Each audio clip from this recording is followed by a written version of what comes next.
কালু ছোট হতেই দৌড়ে সেই রাক্ষসের কানের ভেতর দিয়ে ঢুকে যায় আর রাক্ষসের হৃৎপিণ্ডে জোরে কামড়ে দেয়।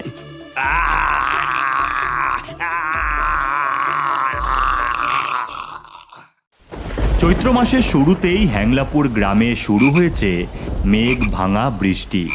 প্রতিদিন অঝোরে বৃষ্টি ও ঝড় হওয়ায় গ্রামের মানুষ একেবারেই নাজেহাল। তবে এই হ্যাংলাপুর গ্রামের একেবারে শেষ প্রান্তে থাকত এক পানখেকো বুড়ি। উফ, মরণ!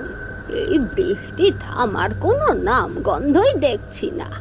এদিকে আমার পান শেষ হয়ে গেছে। এখন আমি কি খেয়ে বাঁচবো, নাকি এবারে সময় এসে গেছে মরণের? ওরে চেঁচাস না, এত সহজে আমি মরবো না।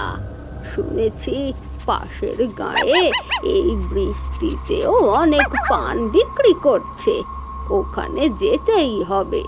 কিন্তু কিভাবে যে যাব? ওরে ভিজিস না, কি দেখলি ওখানে? উফ! এরপর বুড়ি ছাতা মাথায় বাইরে নেমে দেখে তার ওই বাড়ির চালে এক বিশাল আকৃতির কুমড়ো হয়ে রয়েছে। এত বড় কুমড়ো হয়েছে, আমি তো জানতামই না রে কালু। এই কুমড়োকে কাজে লাগিয়ে আমরা পাশের গ্রামে যেতে পারবো। এরপর বুড়ি চালে মই লাগিয়ে কাস্তে দিয়ে কুমড়োটি কাটতে থাকে। কাটা হলে কুমড়োটি গড়িয়ে নিচের উঠোনে ধপাস করে পড়ে যায়।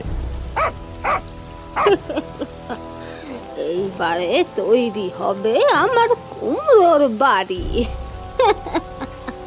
তাই হলো, বুড়ি প্রথমে কাস্তে দিয়ে কুমড়োর ভেতরের সমস্ত শ্বাস বার করে নেয়, আর এইভাবেই কিছুক্ষণ পর তৈরি হয়ে যায় এক বিশাল কুমড়োর বাড়ি। আর তারপর কালু আর বুড়ি মিলে কুমড়োর নিচে চাকা লাগিয়ে দেয়। এই বাড়ি বৃষ্টিতেও ভিজবে না আর গড়াতে থাকবে। এবার আমি পান খেতে পারবো। চল কালু, আমরা যাত্রা শুরু করি।